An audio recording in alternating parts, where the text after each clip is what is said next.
We now cross live to Davos for continuous coverage on the ongoing World Economic Forum for special address by Antonio Guterres, Secretary General of the United Nations. Reaching this limit does not mean the long-term goal of keeping the rise in global temperature to 1.5 degrees is shot. It means we need to fight even harder to get on track, especially when we are seeing today sea level rise, heat waves, floods, storms, droughts and wildfires, and that are just a preview of the horror movie to come. A world where every economy feels the pain of supply chains severed, of infrastructure destroyed, of higher prices and higher insurance premiums, or no insurance at all. At the same time, another far more hopeful story is unfolding. Cheap, plentiful energy provided by renewables is an extraordinary economic opportunity, one that will benefit people in every country, and then that will make the end of the fossil fuel age inevitable, no matter how hard vested interests try to stop it.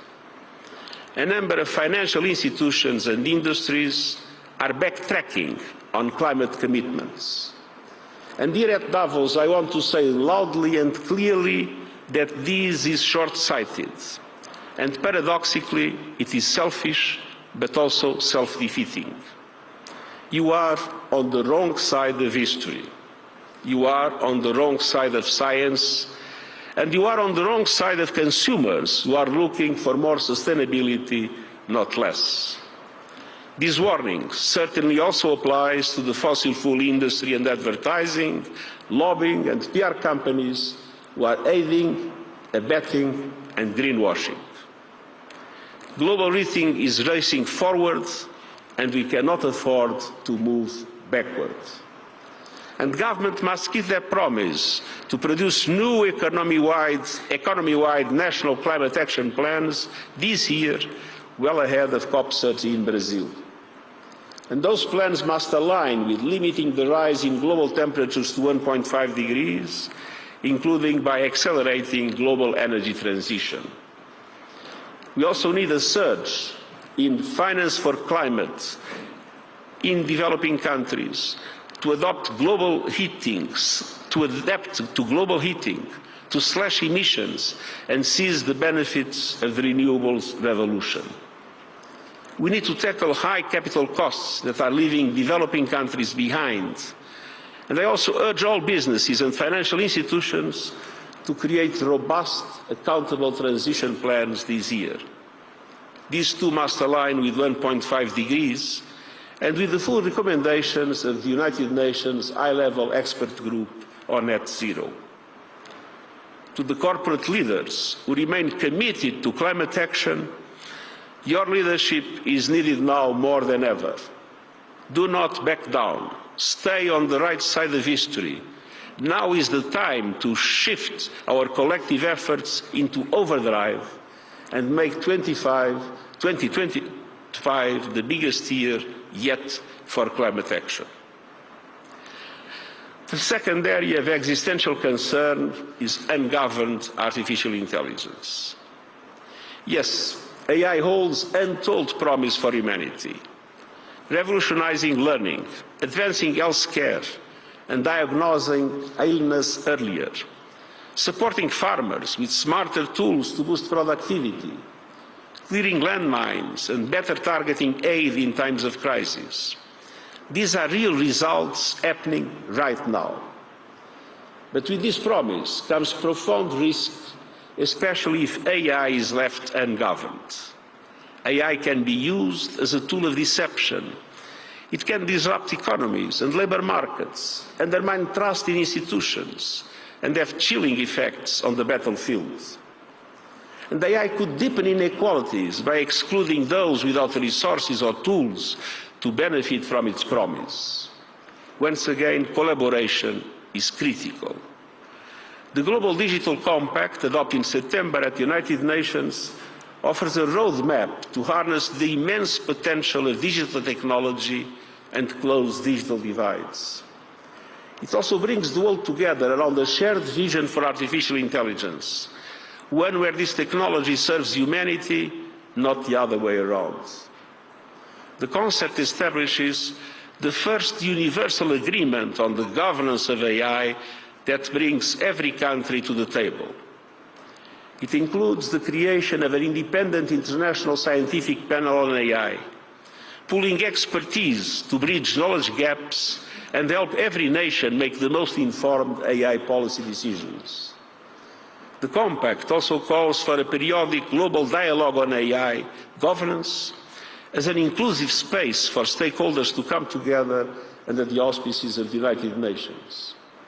And it also foresees a network of capacity-building initiatives for developing countries, which have the most at stake as AI-driven systems grow and expand. And we must collaborate so that all countries and people benefit from AI's promise and potential to support development and social and economic progress for all. By investing in affordable internet, digital literacy, and the infrastructure that allows every country to harness AI's potential. By helping developing countries use AI to grow small businesses, improve public services, and connect communities to new markets. And by placing human rights always at the center of AI-driven systems. The United Nations is committed to leading these efforts. And we are working with governments, industry, and civil society to ensure that AI becomes a tool of opportunity, inclusion, and progress for all people. Ladies and gentlemen, now is the time to wake up to these existential challenges and face them head-on and transform them in sources of progress and welfare for everybody. As a global community, we must live up to this great responsibility, and let's do so by working as one, in collaboration, as the motto of the World Economic Forum. Thank you, and I look forward to our discussion today.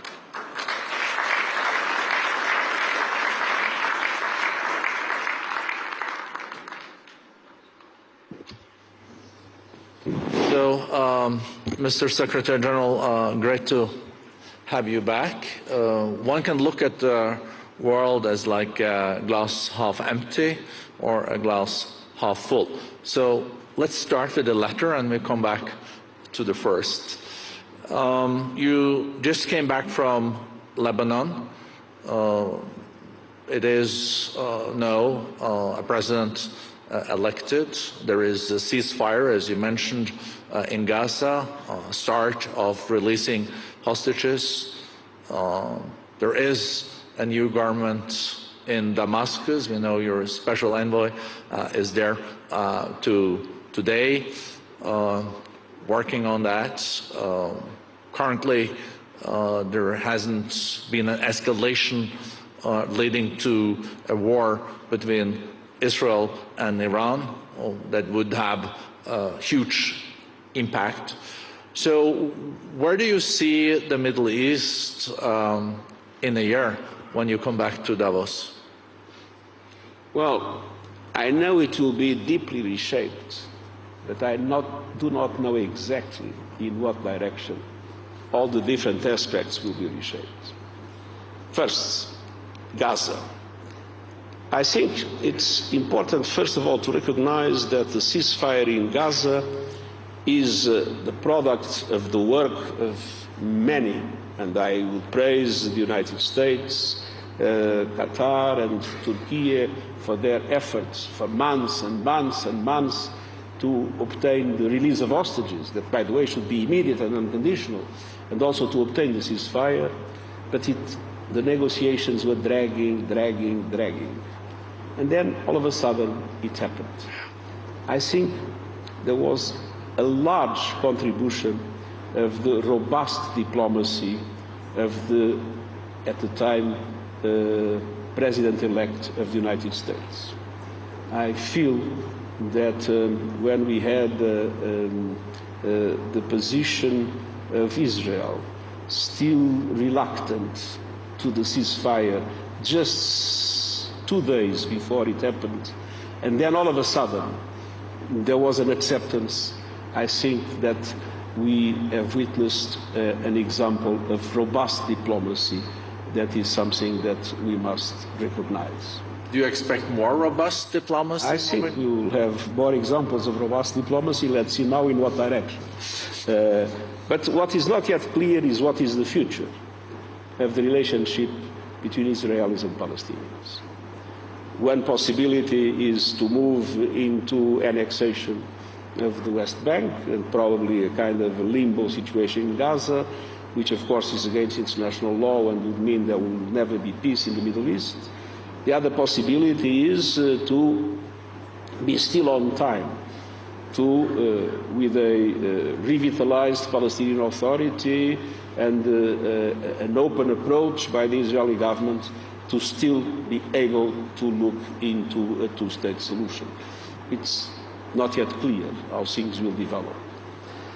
In Lebanon, I believe that the ceasefire is holding, and my hope is that we will witness a Lebanon that will be able to finally have an effective government. And we know the Lebanese, if the war ends at noon, at 1 o'clock, they start rebuilding. So the Lebanese people have an enormous potential. So I'm optimistic about Lebanon.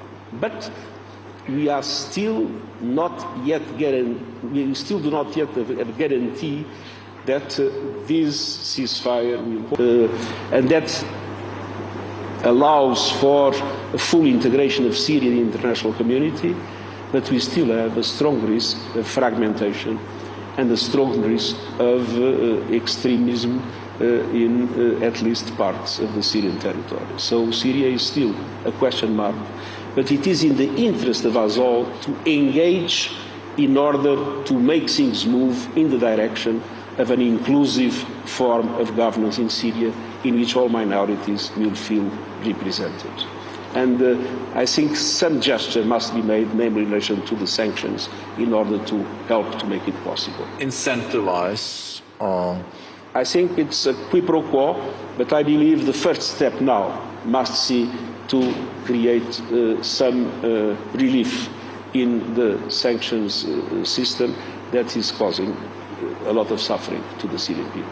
And we already seen 200,000 Syrians coming back to Syria, but we also, as you said, SG is a lot at stake, because we've seen in the past that walking the talk has not necessarily been happening, and it's really a lot at stake now with inclusiveness. You have the Kurds, you have the Alawites, you have Christians, you have Shiites, so it's complex.